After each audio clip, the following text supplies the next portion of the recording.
So I will just very, very briefly introduce the project for those who have not been at the previous workshops in Cologne and in London.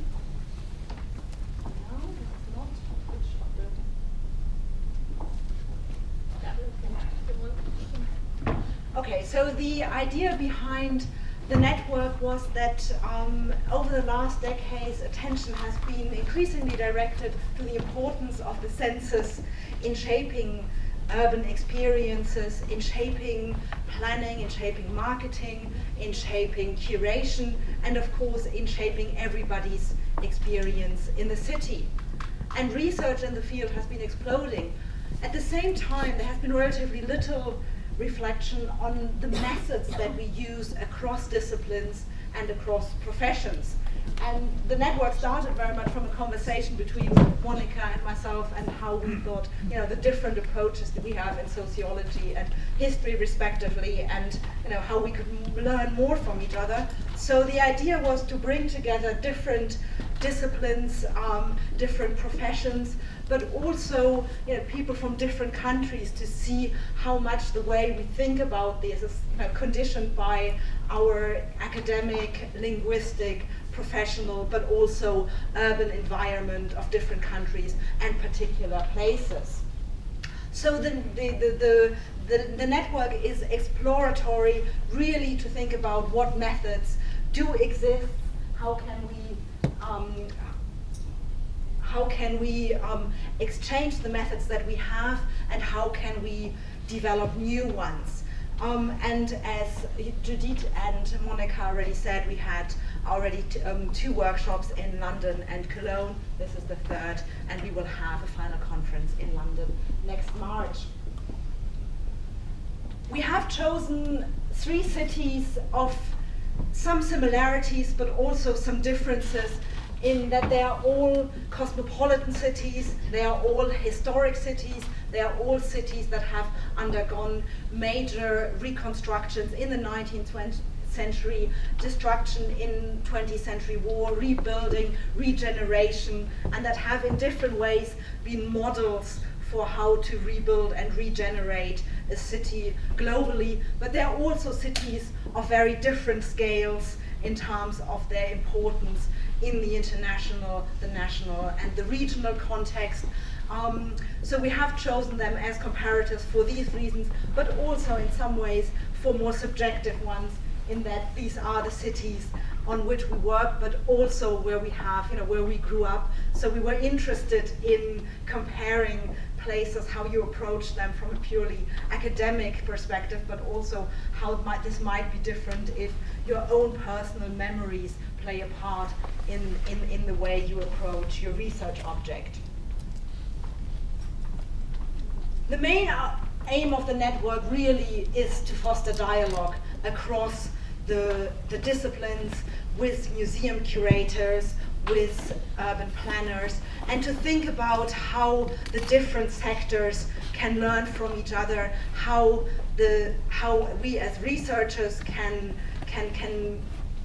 learn from the disciplines in the practice, how the museum is one of the most important spaces to mediate ideas about the city and to enable dialogue between different publics, but of course also how then this is implemented in architectural and urban planning practice.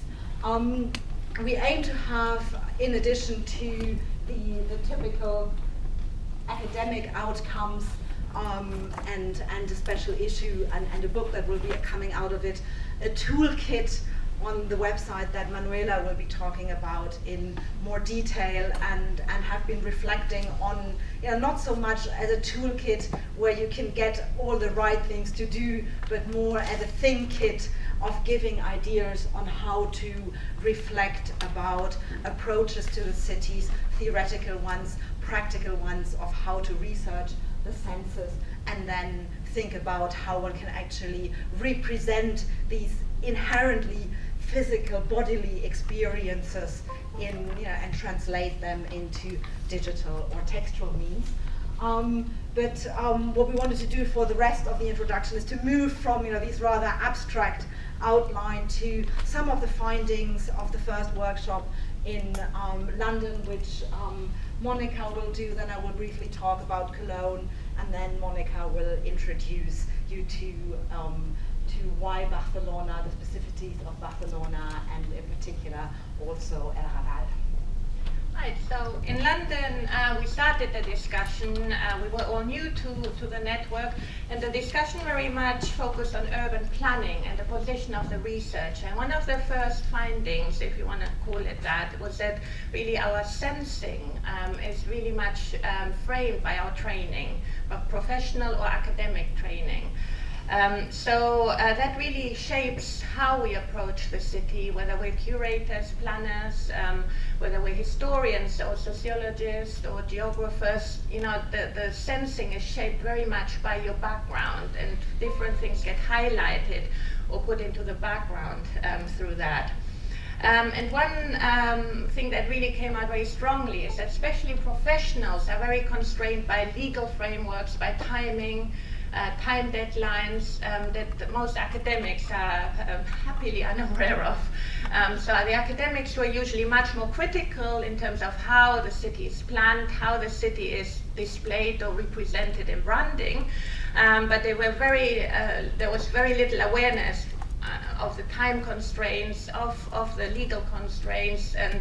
real work constraints that most urban professionals are working towards. One finding that we had is that it was really important to understand how the senses therefore interact, and how perception is organized in the city, and how it's organized by all these different players that shape urban environments, whether it's designers, planners, branding experts. The academics suggested that the methods we use are very discipline focused, and there's a real need to start being much more interdisciplinary and to think much broader and have interdisciplinary teams with urban professionals, but also with different academics to widen our perspective on the senses. The key question that we get from the professionals is, it's all very nice, all these theories about the senses, but how can you quantify them? How can I, as an architect, as a planner, really go to a client and say, this is what we need because we've got,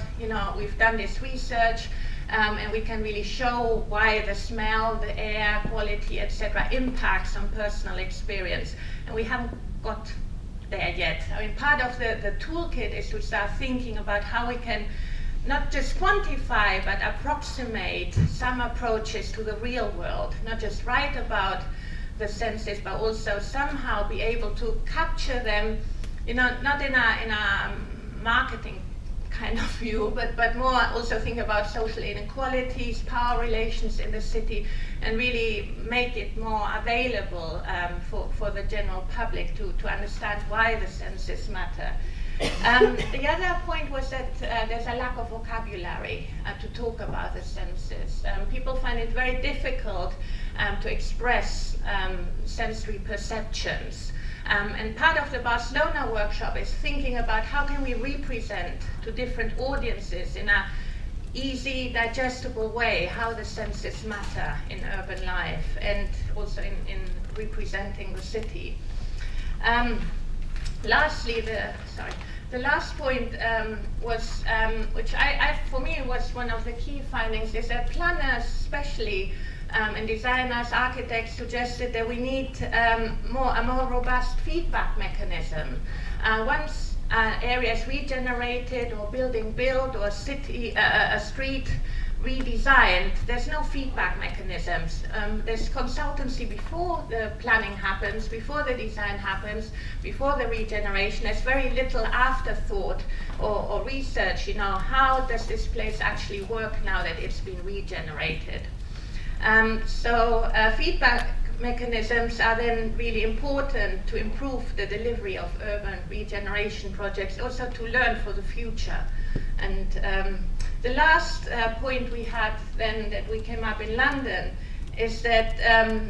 a lot of architects and the designers and the town planners said that in their profession, of course, they do think about the sensory, but it's very little embedded in urban policy. And that a way forward that Rebecca then also pointed out was that we need to really integrate the sensory much more in policy making and find ways of, you know, not just training, but making everybody aware why they matter from that point of view. And the last point in London was how to disseminate and how to actually make people aware. And we got a lot of really interesting points from the curators, especially, who suggested that we need maybe sensory workshops done by museums, but also by city councils, by neighborhood associations that are not just aimed at children, but, you know, at the general public, to explore how to be attentive to the senses really changes your relationship to place. And these workshops should take place before, during, and after planning processes, for example, to bring together people working, living, using these spaces, a broad spectrum of the public. And you know, that would be, you know, to really consciously focus on the sensing of place from different perspectives. And then I'll briefly pass on now to Astrid for our key findings in Cologne.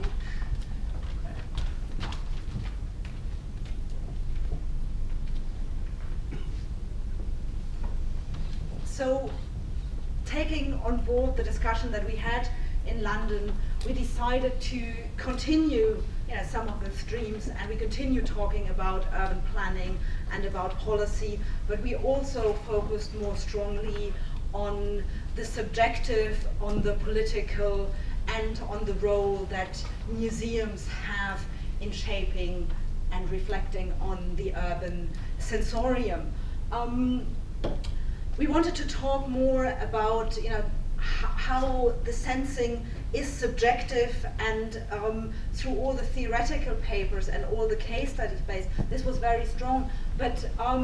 what came also out quite strongly, that very often there is a lack of talking about who actually creates and curates the sensory experiences of the city. So we talked a lot more about the political framework, but we also found that there was sometimes some reluctance to really either nail down, you know, which decisions have which impact on whom, but also sometimes there was a gray zone that, you know, in terms of research, we don't, you know, exactly know how certain policies affect people. So a lot of it was about reflecting what would be a good forum to actually talk about the senses and to make this really participatory, because we felt from what came out of the discussion that on the one hand, of course, the senses are very much used to structure power relations, but they also offer a way to talk about these, because everybody can have an opinion on the senses and what they are sensing themselves. So it's a way of actually enabling a dialogue between the individual experience and broader structural and political factors. And what came out of the final discussion quite strongly was the role that the museums can play in facilitating this dialogue, and in sometimes allowing dialogue about difficult political issues, by in some ways depoliticizing them, or sort of bringing the political back in by first talking about the senses and how, you know, changes in the city actually make people feel, and in relation not just to the urban environment, but also to all the other people who inhabit and who use the city. So for research, there is the demand, you know, to think more about how this is actually the social feeling of the city is conditioned, and there was a very broad consensus that the senses are never neutral, and they're never just biological or neurological, but they're very much informed by the training, the history, the memory, the personal experience.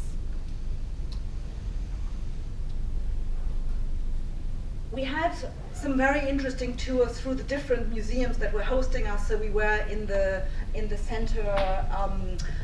in the NS Documentation Center, which are the former Gestapo headquarters, so where you can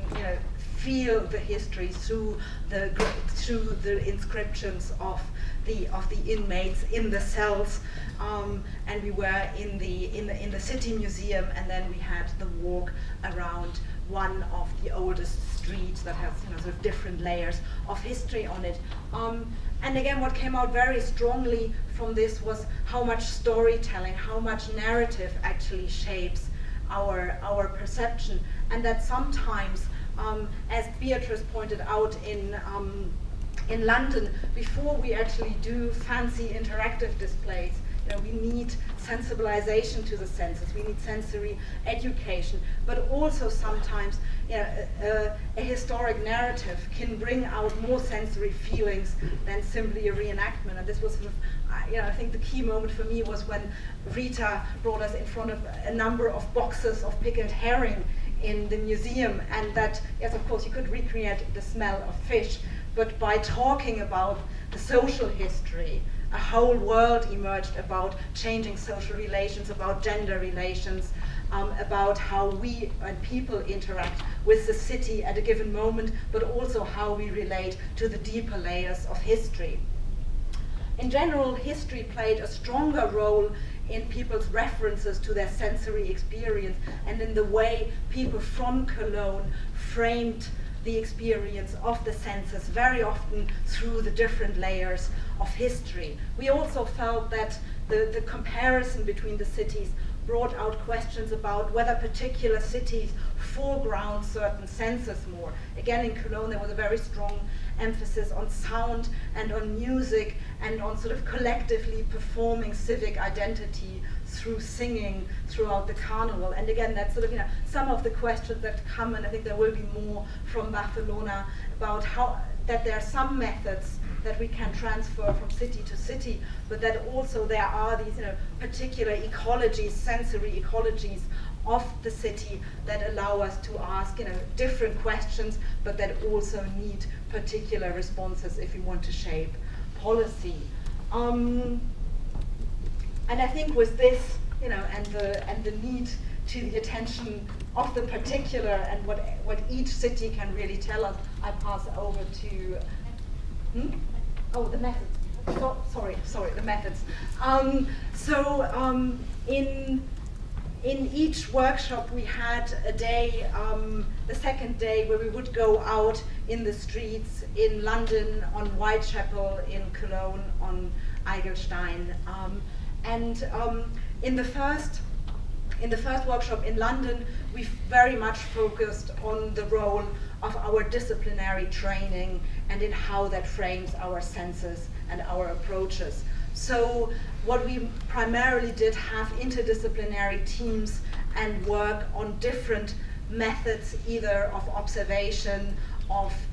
participation, of interviews, of sketching, and to think about how we do this from different perspectives and talk to each other and sort of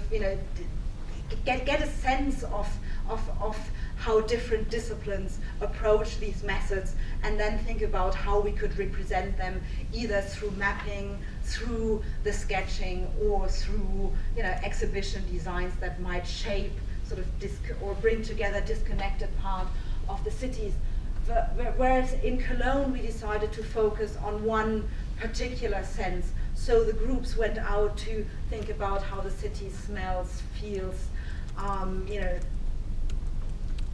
you get the five senses, and then how we can represent this again in not necessarily to a broader public, but in a first instance to ourselves. Again, it was, and we did not come up with any sort of exact methods, but we thought about it more in terms of methodological approximations. So one group suggested, for example, to have different layers of maps where you have you can record the objective sounds that are happening at different places, for example, and then you can overlay this with how actually people think these make them feel, and think about the difference between decibels of sound, for example, and how the sensing, in some ways might be quite different depending on different experiences or different circumstances. And again, we found that with all these approximations, the power relations was again something that was actually quite important in reflecting on the sensing, and but something that mostly came out across all the groups in the discussion. So that was something that therefore we wanted to take up in Barcelona.